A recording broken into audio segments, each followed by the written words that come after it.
What's up, winners? Today we wanted to get into the topic of the consequences of short-term pleasure and how we make this mistake constantly in our everyday lives. Let's get into it. Alright guys, so after this video, you'll actually learn what we mean by short-term pleasure and why it's a silent killer.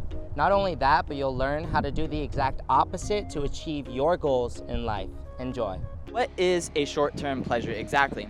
Well, a short-term pleasure is any kind of activity that triggers dopamine inside of your brain, but the benefit of that activity diminishes quickly.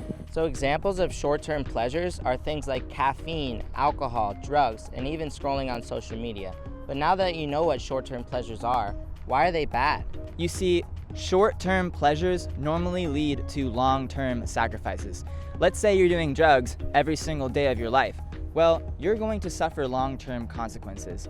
But you're probably not doing that. You're probably doing less lethal stuff like buying Starbucks every single day or sleeping inconsistently. You see, if you get Starbucks every single day, you get the short-term pleasure of a nice coffee, but you're missing out on the more sustainable purchases like a nice home or a reliable car. Paradoxically, short-term sacrifice actually leads to long-term pleasure.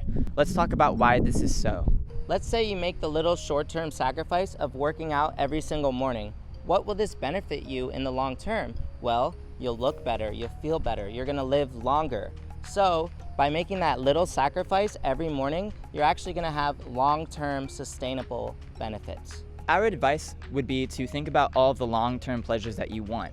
So maybe it's you're wealthy one day, maybe you have a really nice body, or you live in a really good home.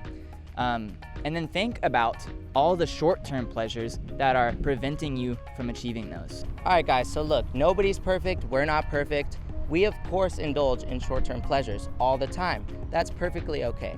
All we're saying is to reflect on your life and try to improve it by maybe pushing out some of the short-term pleasures in order to gain long-term pleasures in your life. Thank you so much for watching. We're Win Wealth. Don't forget to hit that subscribe button, like this video, follow us on all channels, Win Wealth channel, and keep winning.